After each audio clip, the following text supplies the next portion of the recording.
dibadbaxyadan ugu dambeeya ee ka socda toddobaadkani Hong Kong waxaa ka qayb qaadanaya arday jaamacado kala duwan oo Hong Kong ku yaala ka kala socda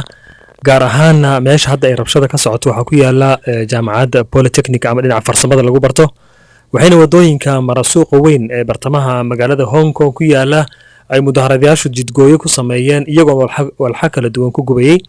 booliska iyo mudaharadayaasha ayaan iska hor yimid waxayna booliska si ay mudaharadayaasha u kala diraan ay adeegsadeen sunta indhaha ka ilmeysiisay iyo weliba biyaha xoogan ee booyaduhu markaas soo tuuraan ilaa iyo hadda booliska iyo mudaharadayaasha way is hortaagan yihiin wayna isu muuqdaan oo midkoodna halkiisa kama dhaqaaqin mudaharadayaashana halkooda joogaan booliskina iyagoo qalabkii rabshadaha laga hortagayay wata ayay is hortaagan yihiin marka mid ka mid ah booliska Hong Kong wuxuu sheegay inuu dhaawac uu ka soo gaaray falaar lagaga soo gamay dhanka